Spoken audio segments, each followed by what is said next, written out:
ಮಾಂಡುಕ್ಯ ಉಪನಿಷತ್ತಿನ ಮೂರನೇ ಮಂತ್ರ. ಮೈ ರೆಸ್ಪೆಕ್ಟ್ಫುಲ್ ಪ್ರಣಾಮ್ಸ್ ಟು ಆಲ್ ಆತ್ಮಜ್ಯೋತೀಸ್. ಎಲ್ಲ ಆತ್ಮಜ್ಯೋತಿಗಳಿಗೆ ನನ್ನ ಸಾಷ್ಟಾಂಗ ನಮಸ್ಕಾರಗಳು. ಈ ದಿನ ಮಾಂಡುಕ್ಯ ಉಪನಿಷತ್ತಿನ ಮೂರನೇ ಮಂತ್ರ ತೆಗೆದುಕೊಳ್ತೇವೆ. ಮೊದಲನೇ 2 ಮಂತ್ರ ಮುಗಿಸಿದೆ, ಅದನ್ನ ಇಲ್ಲಿ ಮಾಡಲಿಲ್ಲ, ಮನೇಲಿ ಮಾಡಿದೆ. ಅದನ್ನು ಯಾರು ಕೇಳಬೇಕಂತೀಯೋ ಅವರು ಯೂಸ್ಟ್ರೀಮಲ್ಲಿ ವಿಡಿಯೋ ಕೇಳಬಹುದು. That I have completed already first 2 mantras. I will give a brief introduction so that you will not miss anything. Those who have missed the first 2 mantras, you can always look at the Ustream. First mantra is Om Ittet Aksharam Idam Sarvam Tasyopa Vyakyanam Bhutam Bhavat Bhavishyaditi Sarvam Omkara Eva Yachanyat Trikalaatitam Tadapi Omkara Eva. Whatever has happened in the past, whatever is going to happen in the future, everything is Omkara only. ಹಿಂದೆ ಏನಾಯಿತು ಮತ್ತು ಮುಂದೆ ಏನಾಗಲಿಕ್ಕಿದೆ ಅದು ಓಂಕಾರ ಮಾತ್ರ. ಆ ಓಂಕಾರವೇ ಸರ್ವಶ್ರೇಷ್ಠ ನಾಮ. The greatest name of the consciousness Brahman is called Omkara. It represents a form and formless. ಸಾಕಾರ ಮತ್ತು ನಿರಾಕಾರ ಎರಡನ್ನೂ ವ್ಯಕ್ತ ಮಾಡಲಿಕ್ಕೆ ಓಂಕಾರ ಇದೆ. ಆ ಓಂಕಾರ ನಾಮ ಮತ್ತು ರೂಪವನ್ನು ಪ್ರತಿಪಾದಿಸುತ್ತದೆ. It represents the name and the form. So everything happened in the universe, past or future, is nothing but a name and form. ನಾಮ ಮತ್ತು ರೂಪ ಮಾತ್ರ. And name and form is represent by Omkara, ನಾಮ ಮತ್ತು ರೂಪ. And what is beyond the name and form is also Omkara, which is actually beyond time and space, is called Omkara. The beyond time and space is called Parabrahma. What is in time and space is called Saguna Brahma. Saguna Brahma, Nirguna Brahma, and Parabrahma, which is beyond all this. So these 3 are represented by Omkara. ನಮಗೆ ಇಡೀ ಕಾಣ್ತಾ ಇದೆ ವಿಶ್ವ, ಅದು ಭಗವಂತನ ಸಗುಣ ರೂಪ. The whole universe, what appears to us, is the form aspect of the consciousness. The formless aspect of consciousness is called awareness. It's called Nirguna Brahma. Adu Nirguna Brahma. Saguna Brahma and Nirguna Brahma eradu seri adu called Parabrahma, because it's beyond. So this is the first mantra of a Mandukya Upanishad. Second mantra is Sarvam Etat Brahma Ayamatma Brahma So Ayamatma Chatushpad.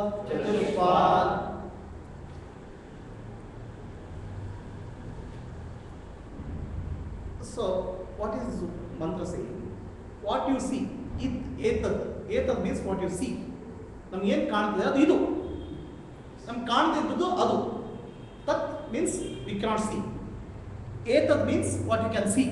ನಮ್ಗೆ ಏನು ಕಾಣ್ತದೆ? ಆಕಾಶ ಕಾಣ್ತದೆ, ಸೂರ್ಯ ಕಾಣ್ತದೆ, ನಕ್ಷತ್ರ ಕಾಣ್ತದೆ, ಭೂಮಿ ಕಾಣ್ತದೆ.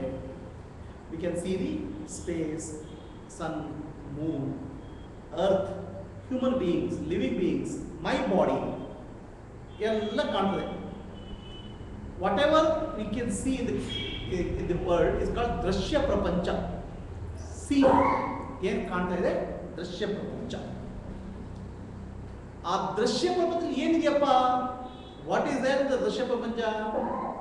You say the tree is there, the watch is there, wall is there, fan is there. ನಾವೇನಂತೆ ನಮ್ಗೆ ಏನು ಕಾಣ್ತಾ ಕಣ್ಣಿಗೆ? ಫ್ಯಾನ್ ಕಾಣ್ತಾ ಇದೆ, ಗೋಡೆ ಕಾಣ್ತಾ ಇದೆ, ಲೈಟ್ ಕಾಣ್ತಾ ಇದೆ ಅಂತ. ಈ ನಾಮ ರೂಪಗಳನ್ನು ತೆಗೆದುಬಿಡಿಯಪ್ಪ, ಅಲ್ಲಿರೋದು ಬ್ರಹ್ಮ ಮಾತ್ರ. What you see is consciousness only. By putting a name and form, identifying the name and form, you are missing the awareness which is there, which is actually whatever you see is nothing but God only. ನಿಮ್ಗೆ ಏನು ಕಾಣ್ತದೆ ಅದು ಭಗವಂತನ ಸಗುಣ ರೂಪವೇ. There is nothing other than Bhagavan is there. There is nothing other than consciousness is there. What can be seen? ಆ ಚೇತನ ಬಿಟ್ಟರೆ ಬೇರೆ ಏನು ಇಲ್ಲ, ಇರೋದು ಒಂದೇ ಒಂದು ಚೇತನ. ಅದಕ್ಕೆ ಬೇರೆ ಬೇರೆ ಹೆಸರಿನಿಂದ ಕರಿತೇವೆ ನಾವು. We call them by various names because of the forms.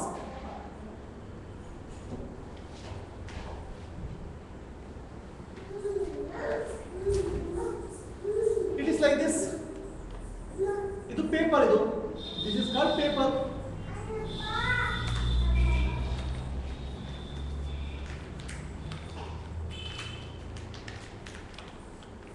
ಈಗ ಏನಾಯ್ತು? ಪೇಪರ್ ರಾಕೆಟ್ ಆಯ್ತು.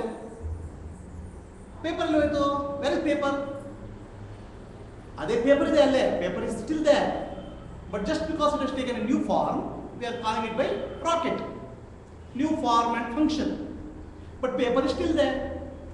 Similarly, whatever you see here is nothing but consciousness only. It has taken different forms. That's why you are forgetting that it's consciousness only. ಇದು ನೋಡಿ, paper, ಇದು paper ಆಗಿತ್ತು, ಅದನ್ನು ಹೀಗೆ ಮಾಡಿಸಿದಾಗ ರಾಕೆಟ್ ಆಯಿತು. ರಾಕೆಟ್ ಅಂದ್ರೆ ಪೇಪರ್ ಎಲ್ಲಿ ಹೋಯ್ತು? Wear is the paper? Paper ಅಲ್ಲೇ ಇದೆ, ಅಲ್ಲಿ ಮರ್ತು ಹೋಯ್ತು. ಪೇಪರ್ ಇದೆ ಅಂತ ಮರ್ತು ಹೋಯ್ತು. ಆ ಹೊಸ ರೂಪ ಮತ್ತು ನಾಮ ಸೇರಿಸಿದಾಗ ನಮಗೇನಾಗುತ್ತೆ? ಅದರ ವಸ್ತುಸ್ಥಿತಿ ಮರ್ತು ಹೋಗ್ಬಿಡ್ತದೆ. ಹಾಗಾಗ್ಬಿಟ್ಟು ಈ ದೃಶ್ಯ ಪ್ರಪಂಚದಲ್ಲಿ ಏನೇನು ಕಾಣ್ತಾ ಇದೆ ಅದಿರುವುದು ಒಂದೇ ಅಪ್ಪ, ಬ್ರಹ್ಮನೇ, ಚೇತನವೇ. The consciousness alone is there. But because we identify the name and form, we miss the consciousness which is there as manifest as saguna Brahma. ಸಗುಣ ಬ್ರಹ್ಮ ಏನು ಕಾಣ್ತಾ ಇದೆ ನಮಗೆ, ಆ ಚೇತನ ನಾವು ಮರ್ತು ಹೋಗ್ಬಿಡ್ತೇವೆ. ಯಾಕಂದ್ರೆ ನಾವು ನಾಮ ಮತ್ತು ರೂಪಕ್ಕೆ ಹೊಂದ್ಕೊಂಡ್ಬಿಡ್ತೇವೆ. We identify with the name and form. If you remove name and form, if you remove the name and form, what remains is paper. Again, if you remove the name and form of what is there, that what remains is Brahman only. That's called consciousness, Chetana. So what you see is Brahman, what you don't see is Brahman. So other than Brahman, there is nothing is there. ಆ ಭಗವಂತನ ಬಿಟ್ಟು ಬೇರೆ ಏನಿಲ್ಲಪ್ಪ. ಕಣ್ಣಿಗೆ ಕಾಣ್ತಾ ಇರೋದು ಭಗವಂತ, ಕಣ್ಣಿಗೆ ಕಾಣದೇ ಇರೋದು ಭಗವಂತ. ಸೊ ಭಗವಂತ ಮಾತ್ರ ಇರೋದು. ಇದು ಎರಡನೇ ಮಂತ್ರ. ಸರ್ವಂ ಏತದ್ ಬ್ರಹ್ಮ. ವಾಟ್ ಎವರ್ ಯು ಸಿ, ನೀವು ಏನೇನು ಕಾಣ್ತಾ ಇದೆ ಅದು ಬ್ರಹ್ಮವೇ. Whatever you see is nothing but consciousness only. How is that consciousness? ಅದು ಹೇಗೆ ಕಾನ್ಷಿಯಸ್ ಚೇತನ ಹೇಗಾಯಿತು? Okay, let see. ಇದೇನು? It's a bottle, right? ಇದೊಂದು ನೀರಿನ ಬಾಟಲ್. ಇದು ಬಾಟಲ್ ಅಂದ್ರೆ ಒಂದು name. So but when you recognize this as a bottle, it's nothing but a thought, right? You recognize bottle as a thought. ನಿಮ್ಮ ತಲೆಯಲ್ಲಿ ಒಂದು ಆಲೋಚನೆ ಬರ್ತದೆ, ಇದು ಬಾಟಲು ಅಂತ. What is thought? Thought is nothing but a wave in consciousness. Thought is not different from consciousness. Thought is a wave in consciousness. So bottle is nothing but a wave in your consciousness. There was no bottle, but there was only wave in consciousness, and there was only consciousness. ಚೇತನ ಮಾತ್ರ ಇತ್ತು. ನಾವು ಇದನ್ನು ನೋಡಿದ್ವಿ, ನೋಡಿದಾಗ ನಮ್ಮಲ್ಲಿ ಏನಾಗುತ್ತೆ? ಮನಸ್ಸಲ್ಲಿ ಒಂದು ಆಲೋಚನೆ ಬರ್ತದೆ. ಏನಿದು? ಇದು ಬಾಟ್ಲು ಅನ್ನೋ ಆಲೋಚನೆ ಬರ್ತದೆ. ಆ ಬಾಟ್ಲು ಅನ್ನೋ ಆಲೋಚನೆ ಏನದು? ನಮ್ಮ ಚೇತನದ ಒಂದು ಅಲೆ ಅಷ್ಟೇ. ಹಾಗೆ ಬಾಟ್ಲ್ ಇದೆಯೋ ಅಲ್ಲಿ ಚೇತನದ ಅಲೆ ಇದೆಯೋ? ಅಲ್ಲಿ ಚೇತನದ ಅಲೆ ಮಾತ್ರ ಇದೆ, ಆಯ್ತಾ? ಹಾಗಾಗ್ಬಿಟ್ಟು ನೀವು ಬಾಟ್ಲ್ ನೋಡ್ತಿದ್ರಲ್ಪ, ಬಾಟ್ಲ್ ನಾಮ ರೂಪದಿದ್ರೆ ಅಲ್ಲಿರೋದು ಚೇತನ ಮಾತ್ರ. Consciousness only.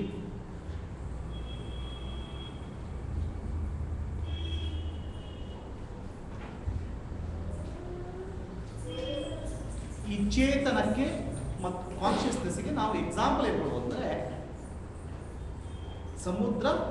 ಸಮುದ್ರದ ಅಲೆ ಮತ್ತು ಸಮುದ್ರದ ನೀರು. Water, ocean and the wave.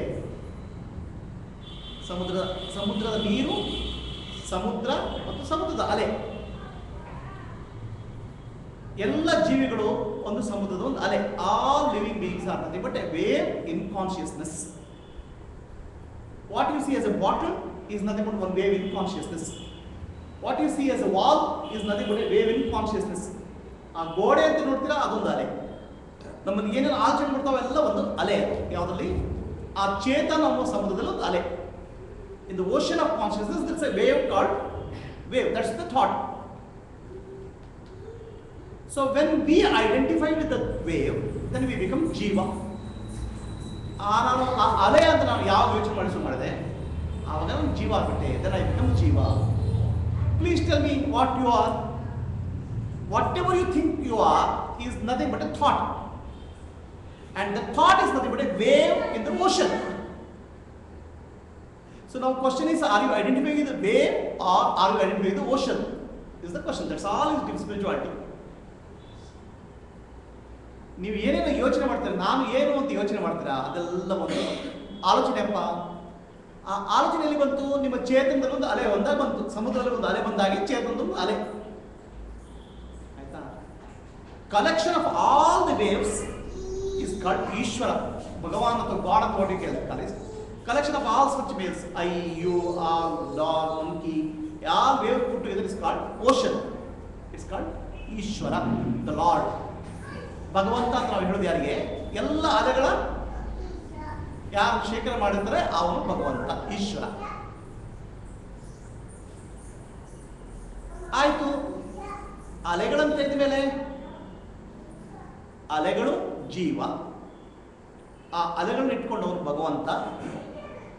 ಹಾಗೆ ನೀರು ಏನು? What is water? Water is nothing but ಪರಬ್ರಹ್ಮ. ದಿ ಓಷನ್ ಇಸ್ ಕಾಲ್ಡ್ ಸಗುಣ ಬ್ರಹ್ಮ ಅಂಡ್ ವಾಟರ್ ಇಸ್ ಕಾಲ್ಡ್ ಪರಬ್ರಹ್ಮ. ನೀರೇನು? ಪರಬ್ರಹ್ಮ, ಭಗವಂತ, awareness. Now if you ask water where is the wave, water will say I don't no.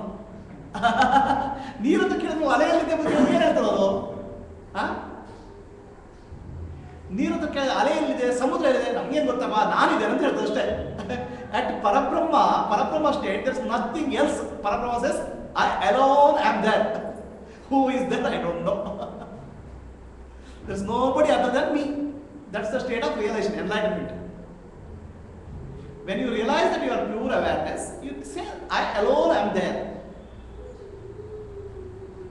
Just like water can say, I don't know ocean, I don't know waves, I alone am there.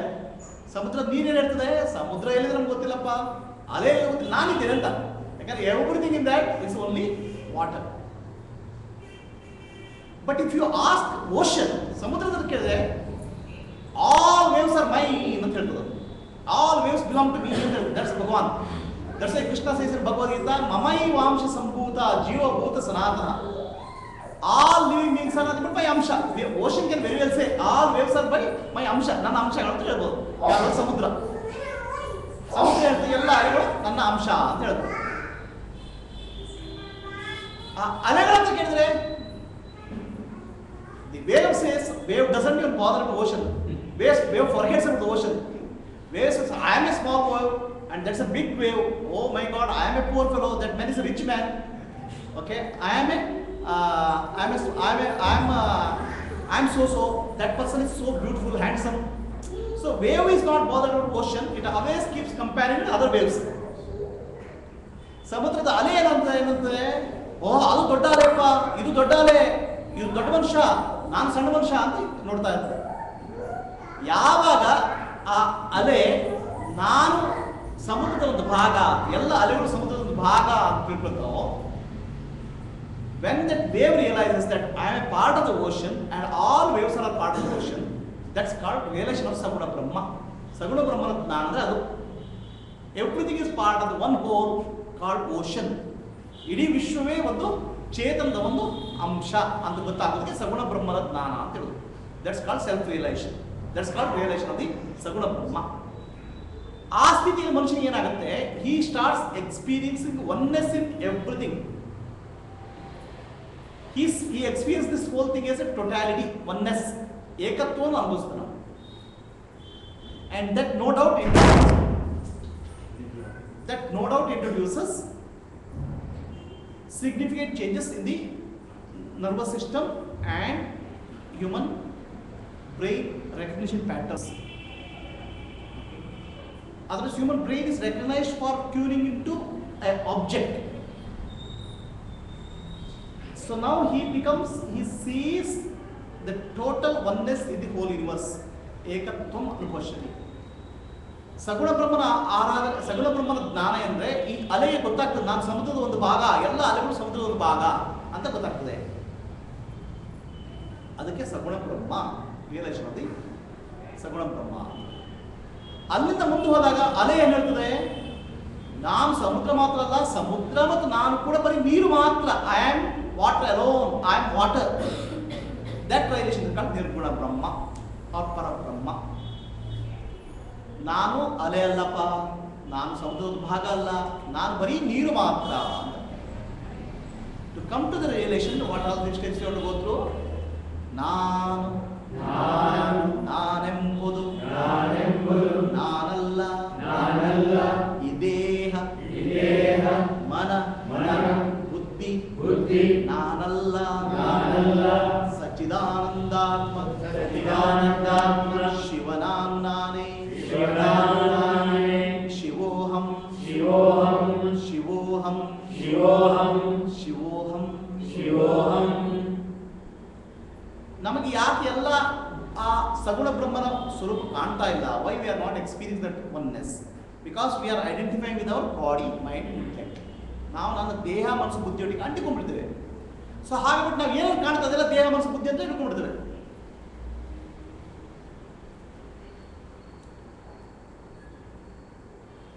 There's one story in Purana, in the ancient time, ಬಹಳ ಹಿಂದೆ, there was a demon called Hiranyakashipu. Hiranyakashipu ಅನ್ನೋ ರಾಕ್ಷಸ ಇದ್ದ. He was troubling the whole universe. ಅವನು ಭೂಮಿಯ ಎಲ್ಲರನ್ನು ಬಹಳ ತೊಂದರೆ ಕೊಡ್ತಾ ಇದ್ದ. One day he captures the earth. ಆ ಭೂಮಿಯನ್ನು ಹಿಡ್ಕೊಂಡು ತಿರುಗಾಡಲಿಕ್ಕೆ ಹೋಗ್ಬಿಡ್ತಾನೆ. He takes the whole earth and runs away. So then Vishnu Bhagavan, people, all devas complain to Vishnu Bhagavan. Vishnu Bhagavan ಹೋಗಿ ಎಲ್ಲ ದೇವತೆಗಳು ಹೇಳ್ತಾರೆ. Then Vishnu Bhagavan, out of compassion for all living beings, he takes the form of Varaha, a boar.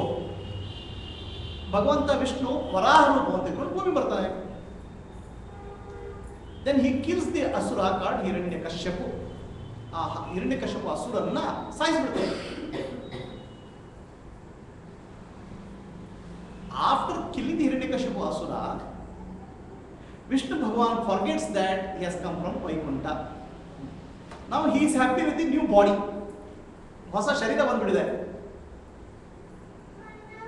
And out of his own will, he creates another female Varaha also. And they are having a happy family. ಒಂದು ಒಳ್ಳೆ ಮನೆ. ವಿಷ್ಣುವರ್ಧ ಅಲ್ಲಿ ಏನಾಗ್ತದೆ, ಮರ್ತು ಹೋಗ್ಬಿಡಿದೆ, ವೈಕುಂಠ ಬಂದು ಮರ್ತು ಹೋಗ್ಬಿಟ್ಟಿದೆ. ಮರ್ತು ಹೋಗ್ಬಿಟ್ಟು ಇನ್ನೊಂದು ಸೃಷ್ಟಿ ಮಾಡಿಬಿಟ್ಟು ಒಂದು ಸಂಸಾರ, ವರಾಹ ಸಂಸಾರ ಅಂತ. Then Lakshmidevi who is sitting in Vaikuntha gets worried. ಲಕ್ಷ್ಮೀದೇವಿಗೆ ಏನಾಗುತ್ತೆ, ಯೋಚನೆ ಆಗ್ತದೆ, ವಿಷ್ಣು ಏನು ಮಾಡ್ಬಿಟ್ಟಿದ್ದಾರೆ, ಇಲ್ಲಿ ವರಾಹ ಅವ್ರು ಮರ್ತು ಬಿಟ್ಟಿದ್ದಾರೆ, ವೈಕುಂಠದ ಬಂದ ಅಂತ. ಅಲ್ಲಿ ಒಂದು ಹೆಂಡತಿ ಮತ್ತು ಮಕ್ಕಳು ಮಾಡ್ಕೊಂಡು ಸಂಸಾರ ಶುರು ಮಾಡಿಬಿಟ್ಟಿದ್ದಾರೆ. ಲಕ್ಷ್ಮೀದೇವಿ ಶಿವನಿಗೆ ಕಂಪ್ಲೇಂಟ್ ಮಾಡ್ತಾರೆ. She goes and complains to Shiva. Then Shiva comes and reminds Vishnu, who is in the form of Varaha. Varaha ರೂಪದಲ್ಲಿ ವಿಷ್ಣುವಿಗೆ ಕೇಳ್ತಾರೆ, ಏನಪ್ಪ ವೈಕುಂಠಕ್ಕೆ ಹೋಗಲ್ವಾ ಅಂತ. ಐ ಆಮ್ ವೆರಿ ಹ್ಯಾಪಿ, ನಾನು ಆರಾಮಾಗಿದ್ದೆ, ವೈಕುಂಠ ಮರ್ತೋಗ್ಬಿಟ್ಟಿದೆ. ರೈಟ್, ವೈಕುಂಠ ಅನ್ನೋದು ಮರ್ತು ಬಿಡುತ್ತೆ, ನಾನು ಆರಾಮಾಗಿದೆ ಅಂತ ಹೇಳ್ತಾರೆ. ಆವಾಗ ಶಿವ ವಿಧಿಸಿ, ಶಿವ ತ್ರಿಶೂಲ. So he kills that boar. ಇದನ್ನ ಸಾಯಿಸಿಬಿಟ್ಟಾಗ again Vishnu goes back, suddenly remembers this Vaikuntha and goes back. Vaikuntha ಮಾಡ್ಬಿಟ್ಟು ಪುನಃ ಹೋಗ್ತಾರೆ ಅಂತ ಕತೆ. See, the all life forms are nothing but the creation of the lord. ಇಡೀ ವಿಶ್ವದಲ್ಲಿ ಎಲ್ಲ ಪ್ರಾಣಿಗಳು, ಪಶುಗಳು, ಪಕ್ಷಿಗಳು ಆ ಭಗವಂತನ ಸೃಷ್ಟಿ. ಮೀನಿದೆ, ಪ್ರಾಣಿಗಳಿದ್ದಾವೆ, ಪಕ್ಷಿಗಳಿದ್ದಾವೆ, ಮನುಷ್ಯರಿದ್ದಾರೆ. The various life forms are created. Now, after creating the life form, the consciousness enters into that and identifies with the life form, that becomes Jiva. ಆ ಸೃಷ್ಟಿ ಆದ ಮೇಲೆ ಆ ಪ್ರತಿಯೊಂದು ಪ್ರಾಣಿ ಪಶು ಪಕ್ಷಿಗಳು ಭಗವಂತ ಸೇರ್ಕೊಂಡ್ಬಿಟ್ಟು ಜೀವ ಆಗ್ಬಿಡ್ತಾರೆ. He forgets that he is of the form of pure awareness. ಶುದ್ಧ ಚೇತನ ಮರ್ತೋಗ್ಬಿಡ್ತದೆ. ನಾನು ದೇಹ, ನಾನು ಮನಸ್ಸು, ನಾನು ಬುದ್ಧಿ ಅಂತ ತಿರುಗಾಡಿಸಿ ಮಾಡ್ತಾರೆ. ಅಲ್ಲಿ ಸೃಷ್ಟಿ. ಎವ್ರಿ ಲಿವಿಂಗ್ ಈಶ್ವರ ಸರ್ವಭೂತಾನಾಂ ಹೃದಯ ಅರ್ಜುನ ತಿಷ್ಠತಿ. ಎಲ್ಲ ಜೀವಿಗಳ ಹೃದಯದಲ್ಲಿ ಈಶ್ವರ ಮಾತ್ರ, ಓನ್ಲಿ ಭಗವಂತ ಮಾತ್ರ ಇದ್ದಾನೆ. ಆ ಭಗವಂತ ಯಾವಾಗ ನಾನು ದೇಹ, ನಾನು ಮನಸ್ಸು, ನಾನು ಬುದ್ಧಿ ಅಂತ ಹೇಳ್ತಾರೆ, ಯಾವಾಗ ಮರ್ತೋಗ್ಬಿಟ್ಟು, then the whole it becomes Jiva. Jiva and Shiva. One who says I am the body, I am the mind, I am the intellect. ನಾನು ದೇಹ, ನಾನು ಮನಸ್ಸು, ಬುದ್ಧಿ ಅಂತ ಯಾರು ಹೇಳ್ತಾನೆ ಅವನು ಜೀವ. I am not the body, I am not the mind, I am not the intellect. ನಾನು ದೇಹ ಅಲ್ಲ, ಮನಸ್ಸಲ್ಲ, ಬುದ್ಧಿ ಅಲ್ಲ, I am ಚೈತನ್ಯ ಸ್ವರೂಪ. One who realizes becomes Shiva only. ಇದೇ Shiva. One consciousness takes the many form and identifies the form, that becomes Jiva. ಒಂದು ಚೇತನ ಬೇರೆ ಬೇರೆ ರೂಪಧಾರಣೆ ಮಾಡಿ ಆ ರೂಪಧಾರಣೆ ಮಾಡಿದ ರೂಪದೊಟ್ಟಿಗೆ ತಾನು ಆ ರೂಪ ಅಂತ ತಿಳ್ಕೊಳ್ಳೋದು, ಅದಕ್ಕೆ ಜೀವ ಅಂತ ಹೇಳೋದು. ಸರ್ವಂ ಹೇತದ್ ಬ್ರಹ್ಮ, everything is Brahma only, consciousness only.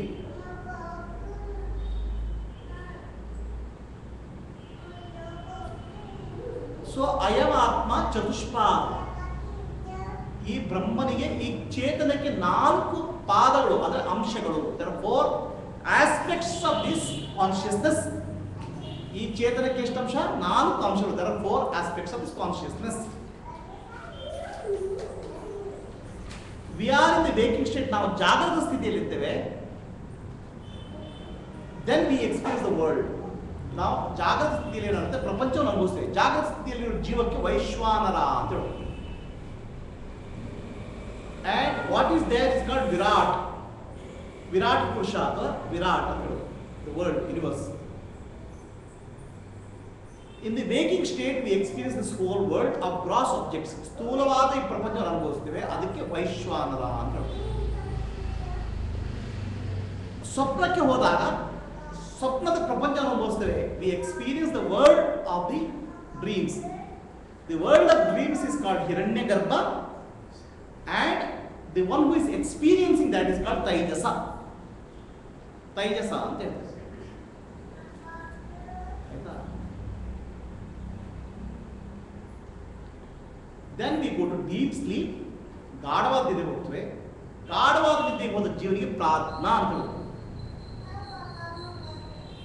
And the world of Prajna is called Ishvara. One who is beyond all these 3 is called Turiya or Sakshi. So, ಈ ಬ್ರಹ್ಮನಿಗೆ ಅಥವಾ ಭಗವಂತನಿಗೆ 4 ರೂಪಗಳು, the 4 aspects of the consciousness. In the waking state, we experience ourselves as Jiva, and that Jiva is called Vaishwanara. Vaishwanara ಅಂತ ಹೇಳ್ತಾರೆ. And what we experience is called Virat. Virat ಅಂತ ಹೇಳ್ತೇವೆ. ಸ್ವಪ್ನ ಸ್ಥಿತಿಯಲ್ಲಿ we experience ourselves as called Taijasa. And we'll take another body and that's called Taijasa. Taijasa ಅಂತ ಹೇಳ್ತೇವೆ. ಆ ಸ್ವಪ್ನದ ಪ್ರಪಂಚಕ್ಕೆ ಏನು ಹೇಳ್ತೇವೆ? ಹಿರಣ್ಯಗರ್ಭ. ಗಾಢ ನಿದ್ದೆಯಲ್ಲಿ ನಾವು ಅನುಭವಿಸ್ತಾ ಇರೋದು ಪ್ರಾಜ್ಞಾ, ಮತ್ತೆ ಅನುಭವಿಸ್ತಾ ಇರೋದು ಈಶ್ವರ. ಈ 3 ಸ್ಥಿತಿಗಳಿಂದ ಮೀರಿ ನೀವು ಧ್ಯಾನ ಅಥವಾ ಸಮಾಧಿಗೆ ಹೋದರೆ, when you go into meditative state or you go to samadhi, then what remains is called pure awareness. ಶುದ್ಧ ಚೇತನ, it's called ತುರಿಯ. ಸೊ 4 ಅವಸ್ಥೆಗಳು: ವೈಶ್ವಾನರ, ತೈಜಸ, ಪ್ರಾಜ್ಞಾ ಅಂಡ್ ತುರಿಯ. ಆ ತುರಿಯ ಅವಸ್ಥೆಗೆ ಬ್ರಹ್ಮ, ಭಗವಂತ ಅಥವಾ ಸಾಕ್ಷಿ ಅಂತ. ಈ 3 ಅವಸ್ಥೆಗಳಲ್ಲೂ ಇರುವನು ಒಬ್ಬನೇ. All the States there is only one Sakshi alone is there. In the waking state, dreaming state, deep sleep state, ಜಾಗೃತ ಸ್ಥಿತಿ, ಸ್ವಪ್ನ ಸ್ಥಿತಿ, ಸುಷುಪ್ತಿ, ಅಲ್ಲಿ 3ರಲ್ಲೂ ಇರೋದು ಒಬ್ಬನೇ ಅಪ್ಪ. ದಟ್ಸ್ ಕಾಲ್ಡ್ ತುರಿಯ ಆರ್ ಸಾಕ್ಷಿ. ಅದಕ್ಕೆ ತುರಿಯ ಅಥವಾ ಸಾಕ್ಷಿ ಅಂತ ಹೇಳ್ತಾರೆ. ಜಾಗೃತ ಸ್ಥಿತಿಯಲ್ಲಿ ಬೇರೆ ನೋಡ್ತಾ ಇರ್ಬೋದು, ಸ್ವಪ್ನ ಸ್ಥಿತಿಯಲ್ಲಿ ಬೇರೆ ನೋಡ್ತಾ ಇರ್ಬೋದು, ಗಾಢತೆಯಲ್ಲಿ ಏನು ಕಾಣ್ತಾ ಇರ್ಬೋದು, ಬಟ್ ಅದು ನೋಡುವ ಇದ್ದಾನೆ ಒಬ್ಬನೇನಲ್ಲ, ಅವನೇ ಪರಬ್ರಹ್ಮ, ಅವನೇ ಸಾಕ್ಷಿ, ಅವನೇ ಭಗವಂತ.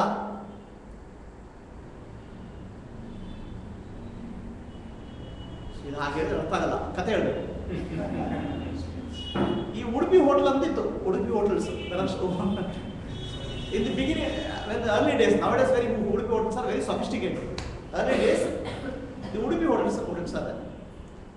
So somebody comes to the hotel, then one Mani will come with a pencil on his head like this. He will keep pencil like this.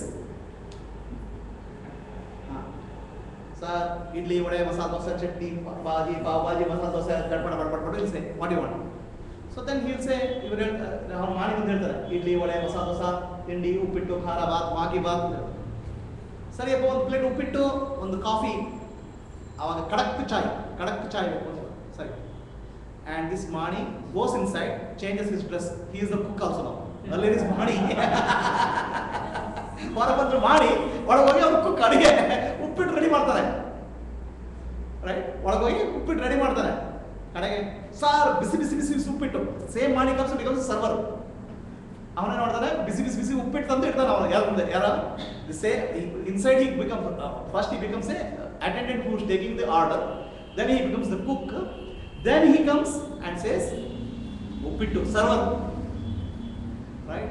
And this fellow eats, customer eats, then the server becomes a cleaner. Adu server ಏನಾಗುತ್ತೆ, cleaner ಆಗ್ಬಿಡ್ತಾನೆ. Table ಎಲ್ಲ clean ಮಾಡ್ತಾನೆ. ಸರಿ, then ಹೋಗಿ the cashier, ಹೋಗಿ cash counter ಕೂತ್ಕೊಂಡು sir ದುಡ್ಡು ಕೊಡಿ. Only one person is there, the server, the cashier, the attendant, the cook. ಇರೋದು ಒಬ್ಬನೇ ಅಪ್ಪ. ಯಾರು? ಸರ್ವರ್ ಮಾಡೋನು ಒಬ್ಬನೇ, ಕ್ಲೀನ್ ಮಾಡೋನು ಒಬ್ಬನೇ, ಅಡಿಗೆ ಬಟ್ಟನು ಒಬ್ಬನೇ, ಆಯ್ತಾ? ಅಂತ ಕೊಡೋರು ಒಬ್ಬನೇ ಇರೋದು. ಹೆಸರು ಮಾತ್ರ ಬೇರೆ ಬೇರೆ. There are different names for the function you are performing. ಹಾಗೆ ಇರೋ ಒಬ್ಬನೇ ಪರಮಾತ್ಮ. Only one consciousness is there, that's called sakshi. ಆ ಸಾಕ್ಷಿ ಜಾಗೃತ ಸ್ಥಿತಿಯಲ್ಲಿ ವೈಶ್ವಾನರಾಗ್ತಾನೆ, ಸ್ವಪ್ನ ಸ್ಥಿತಿಯಲ್ಲಿ ತೈಜಸ್ ಆಗ್ತಾನೆ, ಗಾಢನಿದ್ದೆಯಲ್ಲಿ ಪ್ರಾಜ್ಞ ಆಗ್ತಾನೆ. ಇರೋದು ಯಾರೋ ಒಬ್ಬನೇ ಒಬ್ಬ. ಇಷ್ಟೇ ಈ ಮಂತ್ರದ ಅರ್ಥ. There is only one consciousness. ಇನ್ನೂ ಅರ್ಥ ಆಗಿಲ್ಲ ಅಂತ ಹೇಳಿದ್ರೆ ನೀವು ಓಲ್ಡ್ ತೆಲುಗು ಮೂವಿ ನೋಡಬೇಕು. ಹಳೆ ತೆಲುಗು ಮೂವಿಯಲ್ಲಿ NTR ಇರ್ತಾರೆ. ಕೃಷ್ಣನು ಅವನೇ, ಅರ್ಜುನನು ಅವನೇ, ದುರ್ಯೋಧನನು ಅವನೇ. ಈಗ ದ್ರೌಪದಿ ವಸ್ತ್ರಾಪರಣ ಮಾಡಿದ ಹಾಗೆ ಆ ಕಡೆ ಭೀಮ ಆಗಿ ಕೂತ್ಕೊಂಡು ಆ ಕಡೆ ಭೀಮ ಆಗ್ಬಿಟ್ಟು ತೊಡೆ ತಟ್ಟಿ ದುರ್ಯೋಧನ ಬೈಯೋದು ಅವನೇ, ಕಡೆ ಯುದ್ಧ ಮಾಡುವಾಗ ಅರ್ಜುನ್ ಅವನೇ, ಕೃಷ್ಣನು ಅವನೇ. ಎಲ್ಲ ರೀತಿ ಅವತಾರಗಳು ಒಬ್ಬರೇ ಒಬ್ಬರು ಪಾಠ. ಹಾಗೆ ಇಡೀ ವಿಶ್ವದಲ್ಲಿ ಒಬ್ಬರೇ ಒಬ್ಬರೊಬ್ಬ ಪಾತ್ರಧಾರಿ, ಅದು ಭಗವಂತ. Only one actor is there. The roles are many. ಬಹಳ ಪಾತ್ರಗಳು, ಆಯ್ತಾ? ಬಹಳ ಪಾತ್ರಗಳು. ಹಾಗೆ ಜೀವಕ್ಕೂ ಪರಮಾತ್ಮ ವ್ಯತ್ಯಾಸ ಇಲ್ವಾ? ಇದೆ. ಏನು ವ್ಯತ್ಯಾಸ? ಯಾವಾಗ ನಾನು ಆತ್ಮಸ್ವರೂಪಿ ಅಂತ ಮರೆತು ಹೋಗ್ಬಿಡ್ತದೆ, ಅದು ಜೀವಾತ್ಮ ಆಗ್ಬಿಡ್ತದೆ. ಯಾರು? When you forget that I am the self, become jivatma. If you are aware that I am not the body, I am not the mind, I am not the intellect, you will become a part, you will become Paramatma. The same Jiva becomes Shiva when you understand the reality. So this is called, so I am Atma Chatushma. There are 4 aspects of this reality.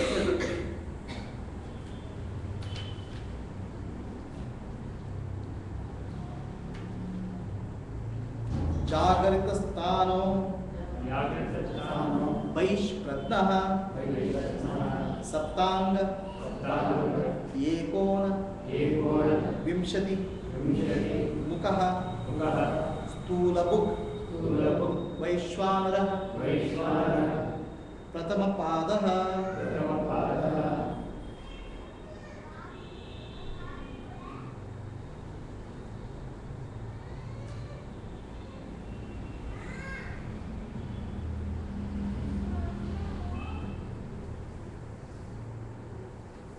So Vaishwanara means ವಿಶ್ವ ಮತ್ತು ನರ. ವೈಶ್ವಾನರ means ವಿಶ್ವ ನರ. What U C is the ವಿಶ್ವ and nara means human being or living being. Okay, nara means human being. Nara means ramana, ananda. One who has lost ananda is not human being. Ra means ananda, ramana. There is a loss of ananda, that's called nara. And then he becomes narayana when he realizes his consciousness. ನರ ಅಂದರೆ ಮನುಷ್ಯ, ಪ್ರಾಣಿಗಳು, ಎಲ್ಲ ಪ್ರಾಣಿಗಳು, ಈ ಎಲ್ಲ ಪ್ರಾಣಿಗಳ ಸಮೂಹಕ್ಕೆ ವಿರಾಟ್ ಅಂತ ಹೇಳೋದು. Whole collection of all living is called Virat. And what you experience is called Vishwa. ವಿಶ್ವವನ್ನು ಅನುಭವಿಸುವುದು. So one who does that is called Vaishvanara. ಇದನ್ನು ಯಾರು ಮಾಡ್ತಾನೋ ಅವನಿಗೆ ವೈಶ್ವಾನರ ಅಂತ. ಈ ವಿಶ್ವವನ್ನು, ಸ್ಥೂಲವಾದ ವಿಶ್ವವನ್ನು ಅನುಭವಿಸ್ತಾನೋ ಅವನಿಗೆ ವೈಶ್ವಾನರ ಅಂತ ಹೇಳೋದು. ಸ್ಥೂಲವಾದ ವಿಶ್ವ ಎಂತ ಎಷ್ಟು ನರರಿದ್ದಾರೆ, ಎಷ್ಟು ಹೌ ಮೆನಿ ಲಿವಿಂಗ್ ಬೀಯಿಂಗ್ಸ್ ಅಂದರೆ ಮೇನಿ ಅನಂತ ಕೋಟಿ ಜೀವಿಗಳಿದ್ದಾರೆ. ಆಯ್ತಾ? ಅನಂತ ಕೋಟಿ ಜೀವಿಗಳು. ಆ ಎಲ್ಲ ಜೀವಿಗಳು ಸೇರಿದ ವಿರಾಟ್. ಅದಕ್ಕೆ ಭಗವದ್ಗೀತೆಯಲ್ಲಿ ವಿರಾಟ್ ರೂಪ ದರ್ಶನ ಅಂತಿದೆ. ವಿಶ್ವರೂಪ ದರ್ಶನ or ವಿರಾಟ್ ರೂಪ ದರ್ಶನ. This is one chapter in Bhagavad Gita where Arjuna sees everything is a manifestation of the Lord. You know what happened in the past, present and future. That's actually a commentary of Mandukya Upanishad. The past, present and future is manifestation of the Lord, Omkara. ಭೂತಕಾಲ, ಭವಿಷ್ಯತ್ಕಾಲ, ವರ್ತಮಾನ ಕಾಲ ಇಡೀ ಭಗವಂತನ ವಿಶ್ವರೂಪ. ಅದು ಭಗವದ್ಗೀತೆಯ ವಿಶ್ವರೂಪ ದರ್ಶನ ಅಥವಾ ವಿರಾಟ್ ಪುರುಷ ದರ್ಶನ ಅನ್ನೋದು ಯೋಗ.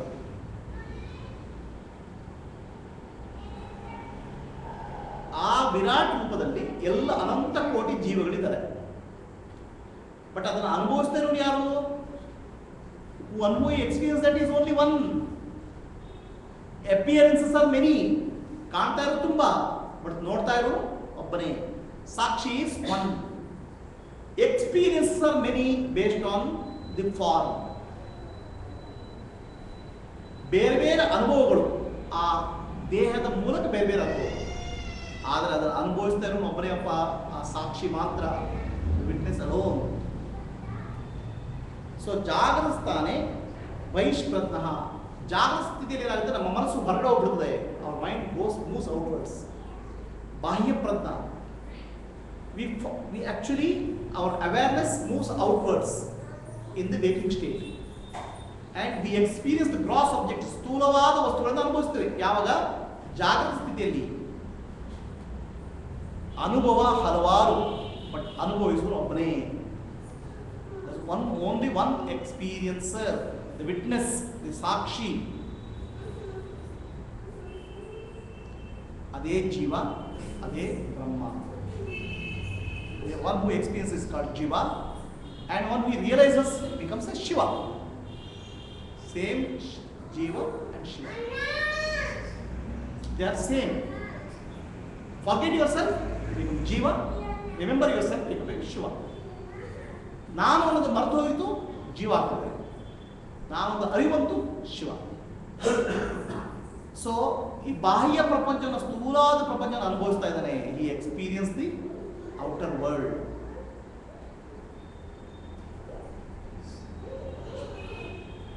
ಸ್ಥೂಲ ಪ್ರಪಂಚ.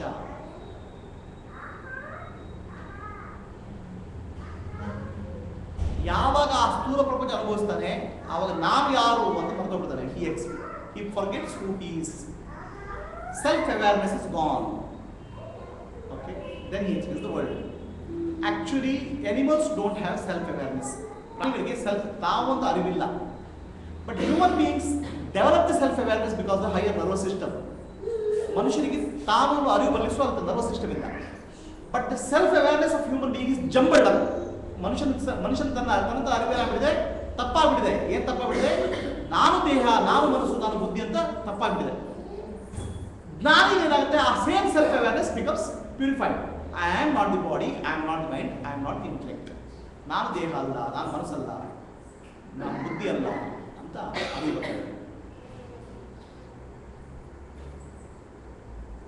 ಶ್ರೀ ಶಂಕರಾಚಾರ್ಯ ವಾಸ್ ಗೋಯಿಂಗ್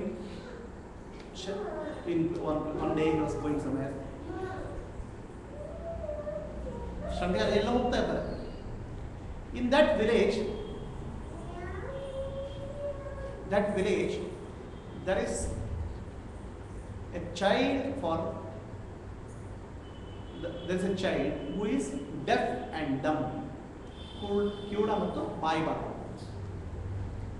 ಆ ಶಂಕರಾಚಾರ್ಯ ಹೋಗ್ತಾ ಊರಲ್ಲಿ ಒಂದು ಮಗು ಇತ್ತು, ಅದಕ್ಕೆ ಬಾಯಿ ಬರಲ್ಲ, ಕಿವಿ ಕೇಳಲ್ಲ. 6-year-old ಬಾಯ್, 6 ವರ್ಷದ ಮಗು, 6-year-old bye. The parents bring the child to Sri Shankaracharya to get his blessing, ಆಶೀರ್ವಾದ ತಗೊಳ್ಳಿಕ್ಕೆ. ಈ ಮಗು ಏನು ಮಾತಾಡ್ತಾರೆ, ಹುಟ್ಟಿದಾಗಿಂದ ಮಾತಾಡ್ತಾ ಇಲ್ಲ. Child has not spoken since birth. We don't know whether he can hear something. ಅಂತ ಹೇಳ್ತಾರೆ. ಆವಾಗ ಶ್ರೀ ಶಂಕರಾಚಾರ್ಯ asks him, ಏನಪ್ಪ, ಯಾರು ನೀನು ಅಂತ ಕೇಳ್ತಾರೆ ಮಗುವಿಗೆ. Shri Shankara asks him, who are you? ಆವಾಗ the child says, ಮನೋ ಬುದ್ಧಿ ಅಹಂಕಾರ ಚಿತ್ತಾಣಿ ನಾಹಂ. I am not the body, I am not the mind, I am not the intellect. I am not the pure, I am pure awareness, Shuddha Sakshi. The first word the child speaks is this one only. ಮೊದಲನೇ ಮಾತೇ ಅದು ಹೇಳ್ತಿರೋದು, ದೇಹ ನಾನಲ್ಲ, ಮನಸ್ಸು ನಾನಲ್ಲ, ಬುದ್ಧಿ ನಾನಲ್ಲ, ನಾನು ಶುದ್ಧ ಸಾಕ್ಷಿ ಚೈತನ್ಯ ಸ್ವರೂಪ ಅಂತ ಆ ಬಾಯಿ ಮಾತಾಡಿಲ್ಲ ಮಗ. ಯಾಕಂದ್ರೆ ವಾದ್ಯವರೆಗೂ ಟಾಕಿಸ್ ವೇಸ್ಟ್ ಅಂತ ಮಾತಾಡೇ ಇಲ್ಲ. ಹುಟ್ಟಿದಾಗಿಂದ anything you talk is waste ಅಂತ ಮಾತಾಡೇ ಇಲ್ಲ. ಬಾಯಿ ತೆಗೆದುಕೊಂಡು ಫಸ್ಟ್ ಹೇಳ್ತಿದೆ, ನಾನು ದೇಹ ಅಲ್ಲ, ನಾನು ಮನಸ್ಸಲ್ಲ, ನಾನು ಬುದ್ಧಿ ಅಲ್ಲ. ರೈಟ್ ಆಯ್ತಾ? I am not the body, I am not the mind, I am not the intellect, I am pure awareness, ಶುದ್ಧ ಚೈತನ್ಯ ನಾನು.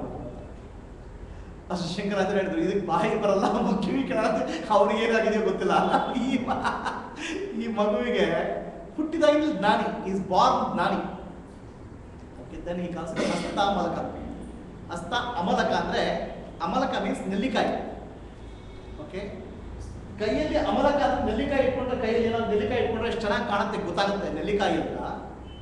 ಹಾಗೆ ಆತ್ಮ ಅನ್ನೋದು ಎಷ್ಟು ಸ್ಪಷ್ಟವಾಗಿ ಗೊತ್ತಾಗಿದೆ ಹುಡುಗನಿಗೆ, ಅದಕ್ಕೆ ಹಸ್ತಾಮಲಕ ಅಂತ ಹೇಳೋದು.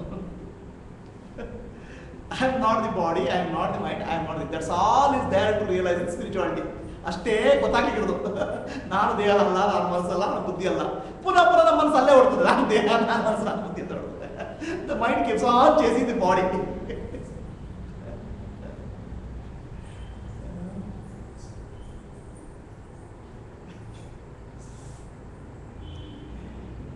ಒಂದು ದಿವಸ Mulla Nasruddin, one day Mullah Nasruddin, as usual, he goes for a drinks. ಕುಡಿಲಿಕ್ಕೆ ಹೋಗ್ತಾರೆ. ಮುಲ್ಲಾ ನಸರುದ್ದೀನ್ ಕುಡಿಲಿಕ್ಕೆ ಹೋಗ್ತಾರೆ. ಕುಡಿಲಿಕ್ಕೆ ಹೋಗಿ ವಾಪಸ್ ಬರುವಾಗ he forgets where his house is. ಅವನ ಮನೆಯಲ್ಲಿ ಅಂತ ಮರ್ತೋಗ್ಬಿಡ್ತಾರೆ when he comes back. But he comes to his right house and knocks the door. His wife opens the door. ಅವನು ಹೆಂಡ್ತಿದ್ದ. Suddenly Mullah realizes that he has entered somebody else's house. ಬೇರೆ ಯಾರ ಮನೆಗೆ ಹೋಗ್ಬಿಟ್ಟಿದ್ದಾರೆ, ಹೆದರಿಕೆ ಆಗ್ಬಿಡ್ತು ಅವನಿಗೆ. ವಾಪಸ್ ಓಡೋಗ್ಬಿಡ್ತಾರೆ. He runs back. And at the same time, an auto fella comes. Where do you want to go? ಎಲ್ಲಿ ಹೋಗ್ಬೇಕು ನಿಮಗೆ? I want to go to my house. That auto fella also has one peg. ಅವನಿಗೊಂದು ಕೊಟ್ಬಿಟ್ಟಿದ್ದಾನೆ ಅವರು. So both of them go round and round and round, all ring road in Bangalore. ಎಲ್ಲ ring road ಸುತ್ತೋಡಿದ್ದಾರೆ. Early morning, suddenly they realize, okay, his house is that only. ಅದೇ ಮನೆ ಒಂದು ಅಂತ. Then Mullah Nasruddin is brought back to the house. Same way, when we have forgotten ourselves, when we are drunk with the concept called I am the body, I am the mind, intellect. ನಾನು ದೇಹ, ನಾನು ಮನಸ್ಸು, ನಾನು ಬುದ್ಧಿ ಅನ್ನೋ ಭ್ರಮೆಯಲ್ಲಿ ನಾವು ಸಿಕ್ಕಾಕೊಂಡಾಗ ನಮ್ಗೆ ಯಾವುದು ಸರಿಯಾಗಿ ಕಾಣಲ್ಲ. Nothing appears to be real. We live in a dream world. ಕನಸಿನ ಪ್ರಪಂಚದಲ್ಲಿ ಜೀವನ ಮಾಡ್ತೇವೆ. ನಾನು ದೇಹ, ನಾನು ಮನಸ್ಸು, ನಾನು ಬುದ್ಧಿ ಅನ್ನೋದೇ ಮಹಾ ಅಮಲು ತರುವಂತ ವಸ್ತು. The greatest intoxicant is I am the body, I am the mind, I am the intellect. ನಾನು ದೇಹ, ನಾನು ಮನಸ್ಸು, ಬುದ್ಧಿ ಅನ್ನೋದಕ್ಕಿಂತ ದೊಡ್ಡ ಅಮಲು ತರುವ ವಸ್ತು ಇಲ್ವೇ ಇಲ್ಲ. ಆ ಅಮಲು ಹಿಡಿದಾಗ ನಾನು ದೇಹ ಅಲ್ಲ, ಮನಸ್ಸಲ್ಲ, ಬುದ್ಧಿ ಅಲ್ಲ, ನಾನು ಶುದ್ಧ ಚೈತನ್ಯ ಅಂತ ಗೊತ್ತಾಗ್ತದೆ. ಸೊ ಹಾಗಾಗಿ ನಿಮ್ಗೆ ಏನು ಹೊಸದಾಗಿ ಏನು ಸಿಕ್ಕಿಲ್ಲ. Then nothing else you have got. Only thing is your ignorance is gone. ಅಜ್ಞಾನ ಹೋಗ್ಬಿಡಿದೆ ಅಷ್ಟೇ. In that ignorance you experience and enjoy the external world. ಬಾಹ್ಯ ಪ್ರಪಂಚವನ್ನು ಅನುಭವಿಸ್ತೀರಾ. ಸ್ಥೂಲ ಬುಕ್. ಸಪ್ತ ಅಂಗ, 7 ಭಾಗಗಳಿಂದ 7 ಪಾರ್ಟ್ಸ್ ಆಫ್ ದ ಬಾಡಿಯಿಂದ ನೀವು ಬಹಳ ಬಾಹ್ಯ ಪ್ರಪಂಚ ಅನುಭವಿಸ್ತೀರಾ. Saptanga means with 7 parts of the body. ದೇಹದ 7 ಭಾಗಗಳಿಂದ ಪ್ರಪಂಚ ಅನುಭವಿಸ್ತಾರೆ. ದೇಹದ 7 ಭಾಗ ಯಾವುದು? ತಲೆ, ಕಣ್ಣು, ಮೂಗು, ಈ ಭಾಗ, ಸೊಂಟದ ಭಾಗ, ಮೂತ್ರದ್ವಾರ ಮತ್ತು ಕಾಲು. The 7 aspects of the human body is used for experiencing the world. 7 aspects of the living body: head, nose, chest, trunk, legs, and kidneys for urination. Why it is called 7? ಇದನ್ನು 7 ಅಂತ ಹೇಳೋದು ಯಾಕೆ ಹೇಳ್ತಾರೆ ಅಂದರೆ, in another Upanishad, the 7 aspects of Virat ಪುರುಷ given. ಆ ವಿರಾಟ್ ಪುರುಷನ 7 ಅಂಶಗಳು ಇದೆ. ಇದು ಜೀವಾತ್ಮನ 7 ಅಂಶಗಳು, ಆದರೆ ವಿರಾಟ್ ಪುರುಷನ 7 ಅಂಶಗಳು ಇದಾವೆ. ಅದಕ್ಕೆ ಕಂಪೇರ್ ಆಗಿ 7 ಅಂಶ ಅಂತ ಹೇಳ್ತಾರೆ. The Brahman, the whole universe, the sky is his head. ಅವನ ತಲೆ ಸೂರ್ಯ, ಚಂದ್ರ ಮತ್ತು ಕಣ್ಣು ಸೂರ್ಯ, ತಲೆ ಆಕಾಶ. The sky is his head. Eyes are nothing but sun. Okay, right. This in between the area is called trunk. ಮಧ್ಯಭಾಗ ಇರುವ ದೇಹ. And earth is his feet. ಭೂಮಿ ಅವನ ಕಾಲು. ಆಯ್ತಾ? And the air is his ಪ್ರಾಣ. ಅವನ ಈ ಗಾಳಿ ಇದೆ ಅವನ ಉಸಿರು. And water is nothing but his kidneys. ನದಿಗಳಲ್ಲಿ ಹರಿಯುವ ನೀರಿದೆಯಲ್ಲ, ಅದು ಭಗವಂತನ ಮೂತ್ರಪಿಂಡ ಅಂತ. ಭಗವಂತನಿಗೂ ಜೀವಾತ್ಮನಿಗೂ ಪರಮಾತ್ಮನಿಗೂ ಒಂದು ಎಕ್ಸಾಂಪಲ್ ಕೊಡ್ತಾರೆ. ಯಾವುದ್ರಲ್ಲಿ? ಇನ್ನೊಂದು ಉಪನಿಷತ್ತಲ್ಲಿ. ಆ ಎಕ್ಸಾಂಪಲ್ ತಗೊಂಡು ಇಲ್ಲಿ ಮನುಷ್ಯನಿಗೆ 7 ಅಂಗ ಅಂತ ಹೇಳ್ತಾರೆ. ಆಸ್ ಎ ವೈಶ್ವಾನರ ನಿಮಗೆ 7 ಅಂಗಗಳಿದ್ದಾವಪ್ಪ. ಯಾವುದು? ತಲೆ, ಕಣ್ಣು, ಉಸಿರು, ಮೂಗು, ಶರೀರದ ಒಂದು ಭಾಗ, ಕಾಲು, ಮೂತ್ರಪಿಂಡ. ಇದು 7 ಭಾಗಗಳು. ಅದಕ್ಕೂ ಇದು ಕಂಪೇರ್. ಬ್ರಹ್ಮಾಂಡ ಮತ್ತು ಪಿಂಡಾಂಡ. The universal and individual. You have to compare. Universal and individual are not the same things and but appears as different. ಬ್ರಹ್ಮಾಂಡ ಮತ್ತು ಪಿಂಡಾಂಡ. ಬ್ರಹ್ಮಾಂಡ ಇಡೀ ವಿಶ್ವ, ಪಿಂಡಾಂಡ ಒಬ್ಬ ದೇಹ, ಒಬ್ಬ ಶರೀರ. ಈ ಬ್ರಹ್ಮಾಂಡ ಪಿಂಡಾಂಡ 2 ಒಂದೇ ರೀತಿ ಇದ್ದಾವೆ. ಅಲ್ಲಿ ಏನಿದೆ ಇಲ್ಲಿದೆ, ಇಲ್ಲಿ ಏನಿದೆ ಅಲ್ಲಿದೆ. What is that? It's also seen in pindanda. What is seen in pindanda is also in brahmanda. So that's why it's called 7 anga. ಏಕೋನ ಸಪ್ತಾಂಗ, ಏಕೋನವಿಂಶತಿ ಮುಖ. So 19 faces are there. 19 ಮುಖಗಳಿದ್ದಾವಪ್ಪ ಜೀವನಿಗೆ. 19 ಮುಖಗಳು. ಯಾವ 19 ಮುಖಗಳು? 5 ಜ್ಞಾನೇಂದ್ರಿಯಗಳು. 5 ಆಸ್ಪೆಕ್ಟ್ಸ್ ಆಫ್ ಜ್ಞಾನೇಂದ್ರಿಯ. ಕಣ್ಣು, ಕಿವಿ, ಮೂಗು, ಬಾಯಿ, ನಿಮ್ಮ ಸ್ಪರ್ಶ. The 5 aspects of 5 sense organs. 5 ಜ್ಞಾನೇಂದ್ರಿಯಗಳು. 5 ಕರ್ಮೇಂದ್ರಿಯಗಳು. 5 ಆರ್ಗನ್ಸ್ ಆಫ್ ಆಕ್ಷನ್. ಕಾಲು, ಕೈ, ನಿಮ್ಮ ಮಲವಿಸರ್ಜನೆ ಮಾಡೋ ದ್ವಾರ. All those things together 5 aspects of karma. ಕರ್ಮವನ್ನು ಮಾಡುವ 5 ಅಂಗಗಳು, ಜ್ಞಾನವನ್ನು ಕೊಡುವಂಥ 5 ಅಂಗಗಳು. ಆಯ್ತಾ? ಕಡೆಗೆ 5 ಪ್ರಾಣಗಳು, ಪಂಚ ಪ್ರಾಣಾಸ್. ಪ್ರಾಣ, ಅಪಾನ, ವ್ಯಾನ, ಉಡಾನ, ಸಮಾನ. ಸೊ 5 ಪ್ರಾಣಾಸ್. 5 5 5 15 ಆಯಿತು. ಮತ್ತೆ ಮನಸ್ಸು, ಬುದ್ಧಿ, ಅಹಂಕಾರ, ಚಿತ್ತ. ಮನಸ್ಸು, ಬುದ್ಧಿ, ಅಹಂಕಾರ, ಚಿತ್ತ ಇಸ್ ಇಂಟರ್ನಲ್ ಸ್ಟೇಟ್. ಇಸ್ಗಳ ಅಂತಃಕರಣ. ಇದು ಸೇರಿ 19 ಆಯಿತು. With 19 aspects he experienced the world. The individual has 5 organs of action called karmendriya, 5 organs of jnana called jnanendriya, 5 pranas, pancha pranas, and antakarana, manasu, buddhi, ahankara, chitta. Together it's called 19. With these 19 aspects and 7 parts of the body, the Vaishwanara experienced the world. ಈ 19 ಅಂಶಗಳಿಂದ ಕೂಡಿದ ಶರೀರದಿಂದ ಕೂಡಿದ ಮತ್ತು 7 ಅಂಗಗಳಿಂದ ಕೂಡಿದ ಜೀವಿ ಅಥವಾ ವೈಶ್ವಾನರ ಪ್ರಪಂಚವನ್ನು ಅನುಭವಿಸ್ತಾನೆ.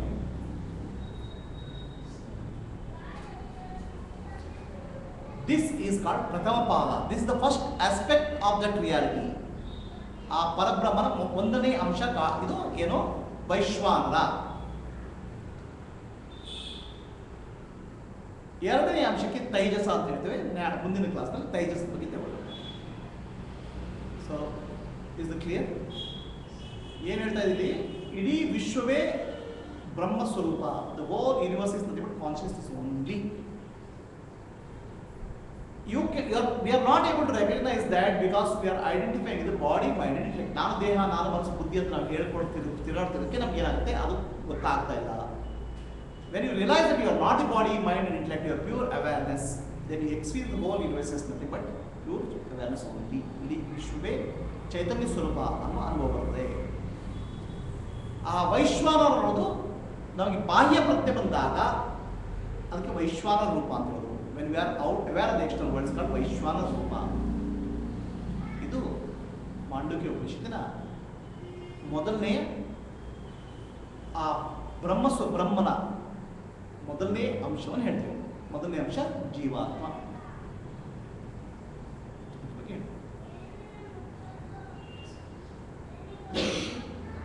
ಇದಕ್ಕೆ ಶ್ರೀ ಗೌಡಪಾದ ಆಚಾರ್ಯರು ಕಾಮೆಂಟ್ರಿ ಬರೆದಿರ್ತಾರೆ, ಮಾಂಡುಕ್ಯ ಕಾರಿಕ ಅಂತ.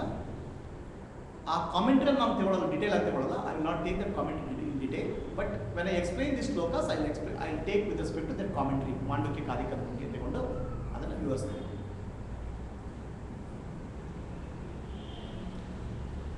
Will meditate for some time. ಧ್ಯಾನ ಮಾಡೋಣ.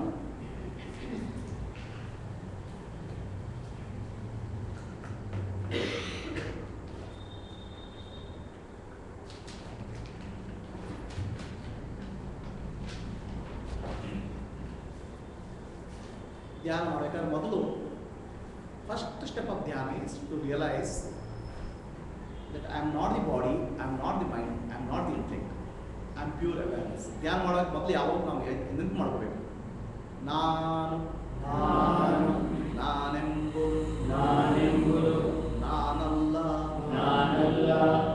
ನಾನು ನಾನೆಂಬುದು ನಾನಲ್ಲ, ಈ ದೇಹ ಮನ ಬುದ್ಧಿ ನಾನಲ್ಲ, ಸಚ್ಚಿದಾನಂದಾತ್ಮ ಶಿವನಾನು ನಾನೇ, ಶಿವೋಹಂ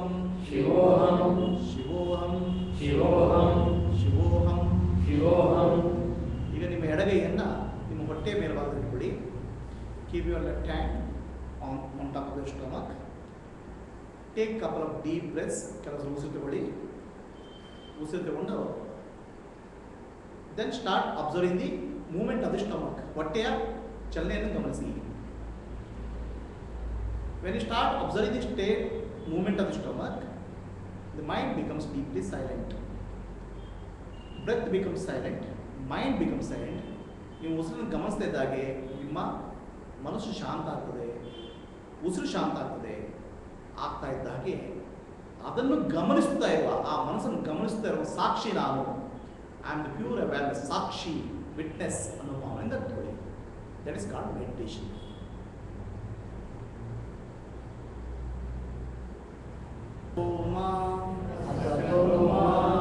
ಸದ್ಗಮಯ ತಮಸೋಮ ಜ್ಯೋತಿರ್ಗಮಯ ಮೃತ್ಯೋರ್ಮಾ ಅಮೃತಂ ಗಮಯ. ಓಂ ಶಾಂತಿ ಶಾಂತಿ ಶಾಂತಿ.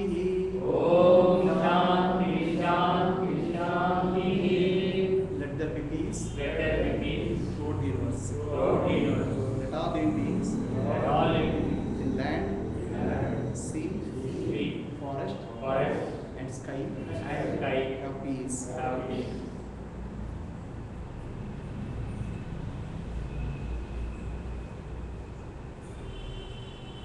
Dhan continue.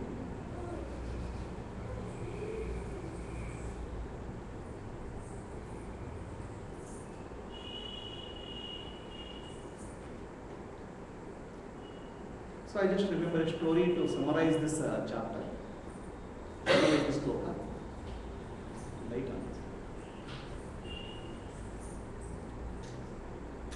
ಈ ಎರಡು ಶ್ಲೋಕಗಳನ್ನ ಹೇಳಲಿಕ್ಕೆ ಶ್ರೀ ರಮಣ ಮಹರ್ಷಿಗಳು ಹೇಳಿದ ಒಂದು ಕತೆ ಬರ್ತದೆ. ರಮಣ ಮಹರ್ಷಿ ಇಷ್ಟು ಟೈಮ್ ಒಂದು ಸ್ಟೋರಿ.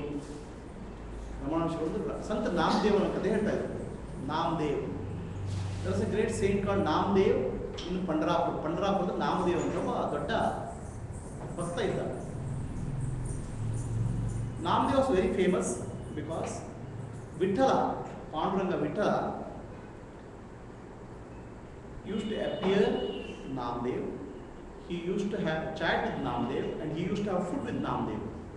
ವಿಠಲ ಬಂದು ನಾಮದೇವ್ ರೊಟ್ಟಿ ಊಟ ಮಾಡ್ತಾ ಇದ್ರು, ತಿಂಡಿ ತಿಂತಾ ಇದ್ರು ಮತ್ತು ಮಾತಾಡ್ತಾ ಇದ್ರು. So Namdev was very arrogant, ಭಾಳ ಗರ್ವ ಬಂದ್ಬಿಟ್ಟಿತ್ತು ನಾಮದೇವ್ರಿಗೆ.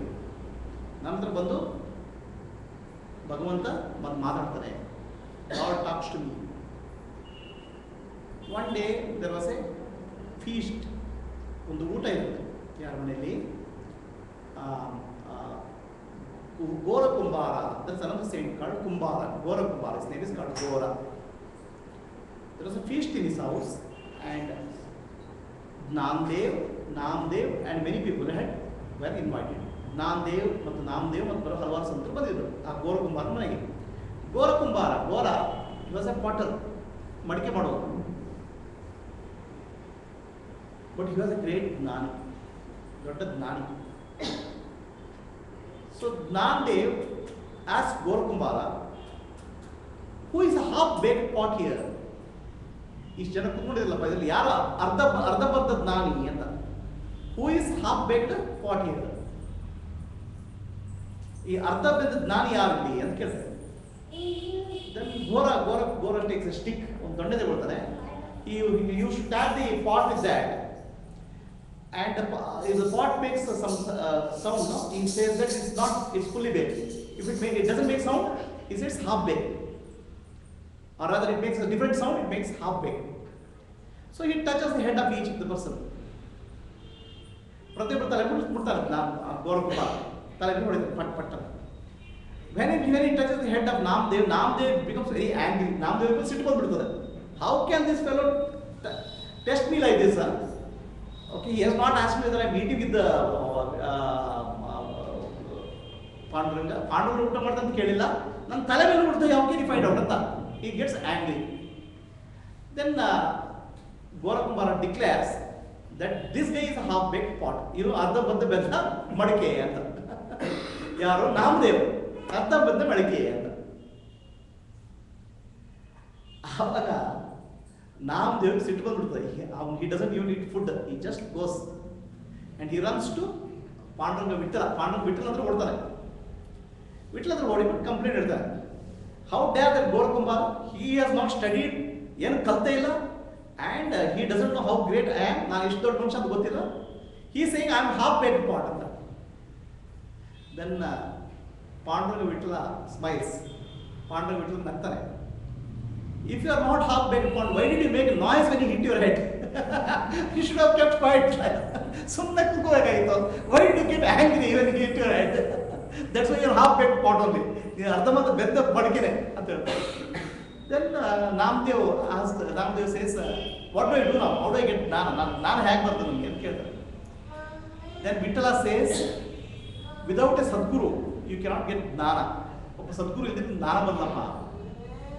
So you go to such a place, ಒಂದು ಹೋಗು, ಅಲ್ಲೊಂದು ಶಿವ ಟೆಂಪಲ್ ಇದೆ, Shiva temple. There's a Shiva temple there. So there you find an old man. He is your guru, he is your Sadguru. ಅವನು ನಿನ್ನ ಸದ್ಗುರು ಆ ಶಿವ ದೇವಸ್ಥಾನದಲ್ಲಿ ಅಂತ ಹೇಳ್ತಾರೆ. Then Namdev goes and searches for the temple. By the time he reaches there, it's evening, ಸಂಜೆ ಆಗಿದೆ. And there one old man is sleeping with his leg on ಶಿವಲಿಂಗ. ಶಿವಲಿಂಗ ಮೇಲೆ ಕಾಲು ಇಟ್ಕೊಂಡು ಒಬ್ಬ ಮುದುಕ ಮಲಗಿದ್ದಾರೆ. Namdev first of all gets angry. How can somebody sleep with his leg on ಶಿವಲಿಂಗ? ಶಿವಲಿಂಗ ಮೇಲೆ ಕಾಲು ಇಟ್ಕೊಂಡು hack ಮಾಡೋದು ಸಾಧ್ಯ ಅಂತ ಅವ್ರು ಸಿಟ್ಟು ಬಂದ್ಬಿಡುತ್ತೆ ನಾಮದೇವರಿಗೆ. Then he tells the old man, can't you see you are sleeping with your leg on ಶಿವಲಿಂಗ? ಶಿವಲಿಂಗ ಮೇಲೆ ಕಾಲು ಇಟ್ಕೊಂಡು ಮಲಗಿದ್ದೀರಪ್ಪ ಅಂತ. Then the old man says, I am too old. ಬಹಳ ಮುದುಕ ಆಗ್ತಿರಪ್ಪ. I don't know where to keep my leg. ನನ್ನ ಕಾಲು ಎಲ್ಲಿ ಇಡ್ಬೇಕಂತ ಗೊತ್ತಾಗ್ತಾ ಇಲ್ಲ. Keep my leg somewhere where there is no ಶಿವಲಿಂಗ ಅಂತ ಹೇಳ್ತಾರೆ. ಶಿವಲಿಂಗ ಎಲ್ಲಿಲ್ಲೋ ಅಂತ ಕಾಲು ಇಡು ಅಂತ. Then Namdev lifts that man's leg and keeps in another place. There another Shivalinga is born. Wherever he keeps his leg, a Shivalinga is born. ಅವನು ಎಲ್ಲಿ ಕಾಲಿಡ್ತಾವ ಅಲ್ಲೆಲ್ಲ ಶಿವಲಿಂಗ ಇರ್ತದೆ. Then the old man says, Namdev, you think the Vittala is in only Pandrapur. ನೀನು ವಿಠಲ ಬಂದು ಪಂಡ್ರಾಪುರ ಮಾತ್ರ ಇದನ್ನು ತಿಳ್ಕೊಂಡಿಯಪ್ಪ. Please show me a place where there is no Vittala. Everything is Vittala only. ಇಡೀ ವಿಶ್ವವೇ ವಿಠಲ ಸ್ವರೂಪ. Whole thing is consciousness only. ಇಡೀ ವಿಶ್ವವೇ ವಿಠಲ ಸ್ವರೂಪ. That's why Gorakumara told you are half-baked pot, because you are able to see divinity in one place. ಭಗವಂತನಲ್ಲಿ ಒಂದು ಜಾಗದಲ್ಲಿ ಮಾತ್ರ ಕಾಣ್ತೀನಿ ನೀವು. ಯಾವಾಗ ನೀವು ಭಗವಂತ ಎಲ್ಲಾ ಕಡೆ ಕಾಣ್ತೀಯಾ, when you are able to see the divinity in all the places, then you become liberated. Till that point of time you are not liberated, you are half-baked pot. ಎಲ್ಲರಿಗೆ ನಮಗೆ ಭಗವಂತ ಎಲ್ಲೋ ಒಂದು ದೇಶ ಕಾಲಕ್ಕೆ ಸೇರ್ಕೊಂಡಿದೆ ಅಂತ ಕಾಣುತ್ತೋ ಅದಕ್ಕೆ ಸಗುಣ ರೂಪ ಅಂತ ಹೇಳಿ. Then we are still half-baked because we are confining the Lord to a form and a place. ಭಗವಂತನ ಒಂದು ದೇಶ ಜಾಗಕ್ಕೆ ಸೀಮಿತ ಮಾಡುತ್ತೇವೆ. When we realize that God or consciousness is beyond all this, we become realized, become liberated. So Namdev is very happy. Namdev ತುಂಬಾ ಸಂತೋಷ ಆಗ್ತದೆ. ಗುರುವಿಗೆ ನಮಸ್ಕಾರ ಮಾಡಿಬಿಟ್ಟು ಹೋಗ್ತಾನೆ. Now he has stopped going to temple, Vittala temple. Vittala temple ಹೋಗಿ ನಿಲ್ಲಿಸ್ಬಿಟ್ಟಾರೆ. Then one day Vittala gets worried. ಯಾಕೆ ಬರ್ತಾ ಇಲ್ಲ ಅಂತ. Vittala comes and knocks the door. Okay, Vitla ಬಂದು ಡೋರ್ ತರ್ತಾರೆ. ಅವಾಗ ನಾಮದೇವ್ ಬಾಗಿಲಿದ್ದಾನೆ. ಸೊ ಯಾಕಪ್ಪ ಟೆಂಪಲ್ಗೆ ಬರ್ತಾ ಇಲ್ಲ ಅಂತ, ದೇವಸ್ಥಾನಕ್ಕೆ ಯಾಕೆ ಬರ್ತಾ ಇಲ್ಲ ಅಂತ. Namdev I was such a fool, ನಾನಂತ ಫೂಲ್ ಆಗ್ಬಿಟ್ಟಿದ್ದೆ. ನೀನು ಬರೀ ದೇವಸ್ಥಾನದಲ್ಲಿ ತಿಳ್ಕೊಂಡಿದ್ದೆ. ನಾವು I know everywhere you are ಅಂತಿದೆ. So why should I go to temple ಅಂತ, ನಾನು ದೇವಸ್ಥಾನಕ್ಕೆ ಯಾಕೆ ಹೋಗ್ಬೇಕು ಅಂತ. Right. Then Ramana Maharshi says, Ramana Maharshi, that's actually about Ramana Maharshi adalli kadege. He says to realize the consciousness is everywhere, everything is consciousness, is liberation. Ellavu chetana annodu artha ಮಾಡ್ಕೊಳ್ಳೋದು liberation. And Namdev got that realization only when he got gnana from his Sadguru. This Ramana Maharshi says the importance of Guru. Our Guru is important. Only when he touched the feet of the Sadguru to lift the Shivalinga, he got the gnana. That was the that's the commentary by that was the conclusion by Ramana Maharshi. Right? This is how see what happens when you realize the self. Everything becomes the one consciousness, one awareness. ಇಡೀ ವಿಶ್ವವೇ ಒಂದು ಚೇತನ ಸ್ವರೂಪ. Shri Ramakrishna Paramahamsa used to sing and dance for the ಕಾಳಿಯ ವಿಗ್ರಹಕ್ಕೆ. That was a ಸಗುಣ ದರ್ಶನ, ಸಗುಣ ದರ್ಶನ ಆಗಿತ್ತು. Then when he had instruction from ತೋತಾಪುರಿಯಿಂದ ಅದ್ವೈತ ದರ್ಶನ ಆಯಿತು. He had a realization. Then he stopped all the puja, everything. ಎಲ್ಲ ಸ್ಟಾಪ್ ಆಗ್ಬಿಡ್ತು. Because what you do, everything is consciousness only. And to the extent Ramakrishna Paramahamsa says, Ramakrishna ಹೇಳ್ತಾರೆ, ನೀರಿಗೆ ಸಂಧ್ಯಾವಂದನ ಮಾಡಲಿಕ್ಕೆ ನೀರು ತಗೊಳ್ಳಿಕ್ಕೆ ಈಗ ಎತ್ತಲಿಕ್ಕೆ ಹೋಗೋದಿದೆ. He could not give that argya because everything is conscious only. You are not able to see the difference. ಅದು ಆ ಜ್ಞಾನಿಯ ಸ್ಥಿತಿ. ಸೊ ಮಾಂಡವ್ಯ ಉಪನಿಷತ್ ಫಸ್ಟ್ ಶ್ಲೋಕ says everything is Brahma only, everything is consciousness only. ಇಡೀ ವಿಶ್ವವೇ ಚೇತನ ಸ್ವರೂಪ. And you are also that. ಭಜನೆ ಹೇಳ್ತಾರೆ.